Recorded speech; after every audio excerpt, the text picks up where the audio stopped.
গরমের তাপে মাছ মাংস কোনো কিছু খেতে রুচিতে আসে না, আর মুখের রুচি ফিরিয়ে আনতে আজকে আমার এই প্রচেষ্টা।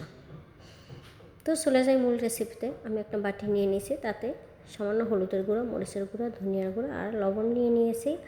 আর তাতে দিয়ে দিয়েছি কিছুটা পেঁয়াজ কুচি আর 2টা আলু কুচি করে আমি রেখেছিলাম, সেই আলুটা দিয়ে দিয়েছি। তো আলু দিয়ে সব মশলার সাথে একসাথে ভালো করে একটু মিশিয়ে নিয়ে তার ভিতরে আমি দিয়ে দিয়েছি 3টা ডিম। আর এই ডিম 3টাও ভালো করে একটু মিশিয়ে নেব। আর ডিমটা ভাজার সময় যাতে ভেঙে না যায় তার জন্য আমি যোগ করে দেবো 1 চা চামচ পরিমাণ বেসন। আর এই বেসনটা দিয়েও আমি ডিমের সাথে ভালো করে চামচ দিয়ে মিক্স করে নিয়েছি, ভালো করে মিশিয়ে নিয়েছি। এবার একটা চুলায় কড়াই বসিয়ে তাতে তেল গরম করে নিয়েছি।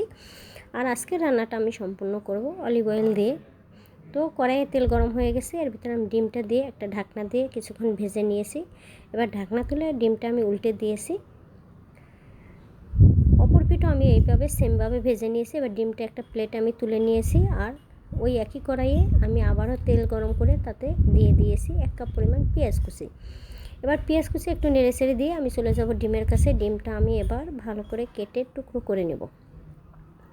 তো আপনার যার যেভাবে খুশি সেভাবে পিস করে নিতে পারেন। আমি যেহেতু 4 কোনা করে নিয়েছি, তা আপনাদের ইচ্ছে মতো আপনারা যেভাবে পারেন ওইভাবে টুকরো করে নিতে পারেন। আমি 4 কোনা করে ডিমটা টুকরো করে নিয়েছি।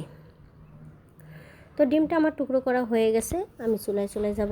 আমার পেঁয়াজটা একটু নরম হয়ে এসেছে।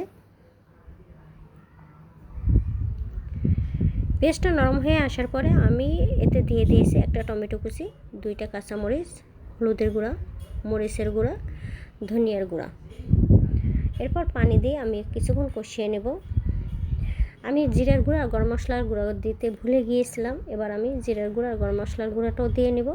এটা দিয়েও আমি ভালো করে মশলাটা কষিয়ে নেব। আর এই ডিমের মশলাটা যত ভালো করে কষাবেন ডিমটা খেতে ততটাই সুস্বাদু হবে। তো আমার মশলাটা কষানো হয়ে গেছে। এরপর আমি ঝোলের পানি যোগ করে দিয়েছি। ঝোলের পানি যোগ করে দিয়ে আমি একটা ঢাকনা দিয়ে ঝোলটা বলক করে নিব।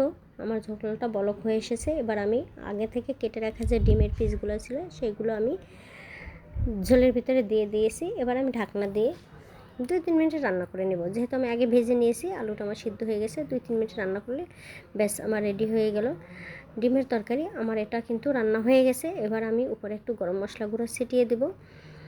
তো গরম মশলাটা দিয়ে আমি এবার আমার ডিমের তরকারিটা নামিয়ে নেব। ব্যাস আমার রেডি হয়ে গেল ডিমের তরকারি।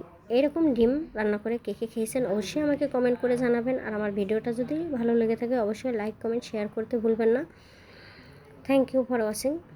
সবাইকে অনেক ধন্যবাদ। আর নিত্য নতুন রেসিপি পেতে আমার চ্যানেলটা ফলো করে